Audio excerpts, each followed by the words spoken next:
Salut tout le monde, ici Utopique, j'espère que vous allez bien. Aujourd'hui je vous présente ma vidéo qui est donc l'épisode 3 de la saison 1 de Utopique et le PVP. On commence avec un petit hop.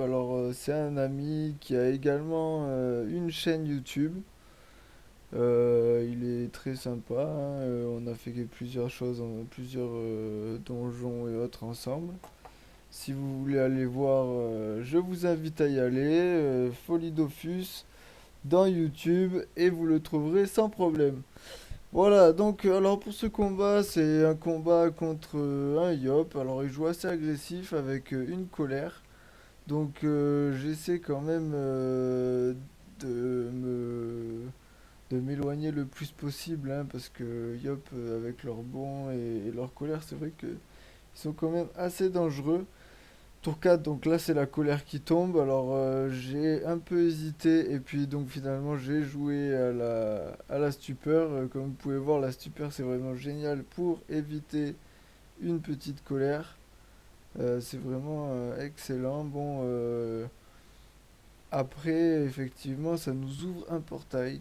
Il faut pas oublier que le fait d'ouvrir un portail, ça va nous en fermer un, qui est le premier. Donc on peut rapidement se retrouver en fait avec la stupeur à perdre le portail qui est tout au fond de la map et finalement louper notre stupeur parce qu'elle va nous ramener au corps à corps. Donc c'est quand même quelque chose à prévoir, mais c'est quand même pas extrêmement compliqué à faire, pas de problème réel pour ça. Donc voilà, toujours, hein, on se soigne et on évite à tout prix d'être trop près des dégâts du Yop. Et surtout, on ferme bien les portails à tous les tours, hein, pour nous éviter de gros dommages.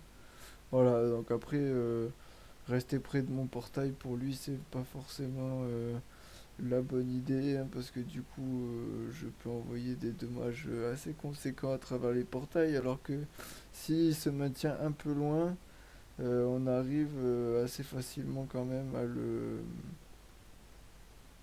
S'il se maintient loin, enfin il arrive assez facilement du coup à éviter mes dommages. Alors bon ben voilà, c'est fini. Mais donc vous avez pu voir là que j'ai fait quand même un petit fail au niveau de mes portails. J'aurais peut-être aimé le ramener vers le haut. Mais non, parce que le chemin des portails était un peu mal fait. Ça l'a pas ramené en haut, mais juste à côté de moi. Donc c'est toujours à faire attention, hein, mais pas réellement gênant. Bon, on passe maintenant au combat du Sacri. C'est un Sacri contre qui j'ai pas mal joué parce que c'est un des seuls Sacri qui fait du PVP sur mon serveur. C'est vrai que quand même, sur Donator, le PVP, y a pas, on n'a pas énormément d'adversaires. Voilà, ça arrive assez régulièrement de faire des combats contre les mêmes. Beaucoup d'EK, pas forcément très intéressant les EK. Et bon voilà, les Sacri, c'est une classe je trouve qui était particulièrement forte contre un peu toutes les autres. Mais contre les héliotropes, ça devient très très difficile pour eux. Euh, je pense que quand même, un Sacri qui est full invoque et qui arrive à bien se soigner a peut-être des chances, hein, contre un héliotrope.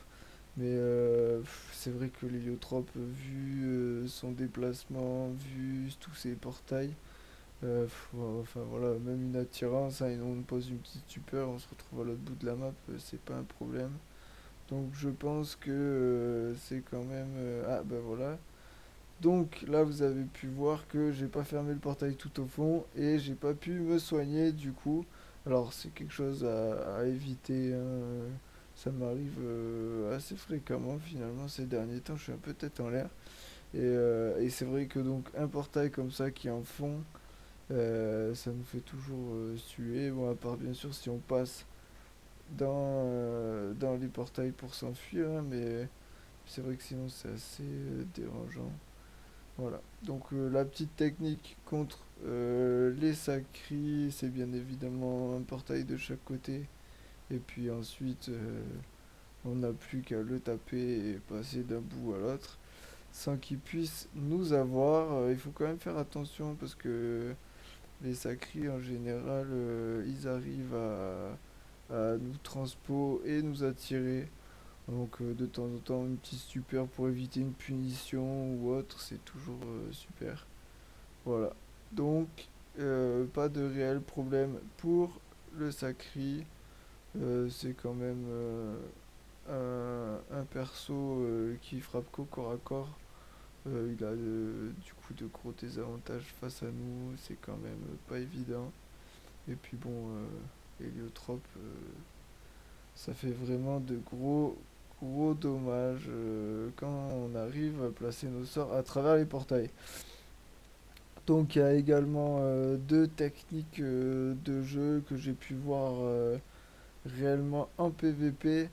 Une qui consiste à mettre des portails d'un bout à l'autre et puis de taper le joueur au centre de la map qui essaie d'aller d'un bout à l'autre de nous suivre. Et donc le taper avec nos sorts à distance mais sans se servir des portails. Ou alors, deuxième technique que moi j'adore, c'est on pourchasse notre adversaire avec nos portails et donc en fait on lance tous nos sorts dessus, mais contre certaines classes c'est pas réellement viable. Mais c'est vrai que je trouve ça beaucoup plus intéressant que cette technique anti-jeu où on met un portail de chaque côté et puis finalement l'adversaire peut jamais nous avoir, nous on peut se soigner à tous les tours presque et on tape de loin. C'est sûr que ça fait beaucoup moins de dégâts, c'est sûr que c'est beaucoup plus efficace. Mais je trouve quand même que ça nous fait des matchs un peu moins intéressants. Moi j'adore vraiment persécuter notre adversaire, hein, lui mettre des portails tout autour de lui et tout le temps être en train de le frapper. Je trouve ça vraiment drôle. Mais après c'est chacun fait comme il veut. Je pense que c'est quand même plus dangereux de jouer de cette façon-là, hein, mais moi j'apprécie. Voilà, donc pour ce combat, je pense que je vous ai tout dit, hein, c'est un peu long. Là, j'ai fait une petite erreur avec mes portails, voilà. Donc le combat est un peu long et c'est finalement assez répétitif, hein, contre une classe qui se soigne beaucoup. Bah, il fuit et nous on essaie de le rattraper comme on peut. Voilà, voilà. Donc, ce que je voulais vous parler, c'est que j'ai eu des commentaires assez agréables sur mes vidéos et on m'a demandé de faire des matchs en PvP commentés en direct en fait pour apprendre à jouer la classe d'une manière plus simple en fait. Alors, je vais essayer. Alors, je sais pas ce que ça peut donner parce que vous voyez là déjà mes matchs ils sont en accéléré x4. Donc, ça va faire vraiment des combats pour un seul match de 25 minutes ou peut-être plus. Donc, je sais pas si ça peut être vraiment intéressant, mais bon, moi je veux bien essayer. Donc, je vais faire ça d'ici peu. Je pense que d'ici la semaine prochaine, vous aurez déjà quelques matchs que je vais pouvoir vous commenter. Sachant que bien sûr, sur mon serveur, il n'y a pas forcément beaucoup de PVP, donc ce sera peut-être des défis, hein, je sais pas encore. Voilà, donc si vous avez des idées à me proposer, n'hésitez pas dans les commentaires, je suis toujours preneur d'idées. Allez, on va donc passer à les nus. Donc pour ce match assez intéressant finalement, c'est que c'est un combat assez difficile finalement. J'étais assez surpris par cet énu. Alors c'est vrai que c'est un énu grade 7.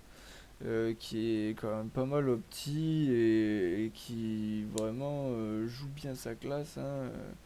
J'ai été très surpris de voir les possibilités d'un Enu. Donc voilà, il faut savoir que les héliotropes sont une classe très intéressante grâce à leur portail. Mais c'est vrai que la mobilité me semble primordiale chez l'héliotrope pour pouvoir placer ses sorts. Et le problème de l'ENU, c'est donc qu'il place, il nous enlève des PM et pour le placement de nos sorts par rapport au portail, c'est pas souvent évident. Donc il y a aussi le fait qu'il enlève de la PO, donc difficile à jouer en mode distance.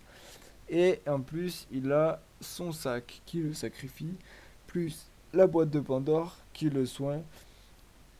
Ce qui nous fait quand même un cocktail, plus les résistances, un cocktail assez difficile au final à faire tomber. J'ai quand même été pas mal surpris, hein, par cette classe que je pensais pas vraiment viable en PvP 1v1. Mais bon, apparemment, hein, quand on sait jouer sa classe et qu'on a le stuff, toutes les classes sont viables en PvP. Donc voilà, pour cet Enu, alors évidemment, il peut debuff, il peut tuer nos invocations à la désinvocation, c'est très très fort et ça fait beaucoup de dommages. Et après, il a également le roulage de pelle sans ligne de vue et son remblai, je crois que c'est. Son sort de zone terre pour 3 PA qui est assez puissant, je trouve, en tout cas pour cet élu qui est feu et, et terre. C'est vrai qu'il peut vraiment m'avoir de partout sur la map. Ça a été assez dérangeant pour moi, déroutant surtout pour moi, surtout au début. Donc je pense que vraiment la meilleure technique, c'est de lui foncer dessus et avec les portails essayer de lui faire le plus de dommages rapidement, avec possibilité toujours de se heal et de le frapper en même temps avec les affronts, hein.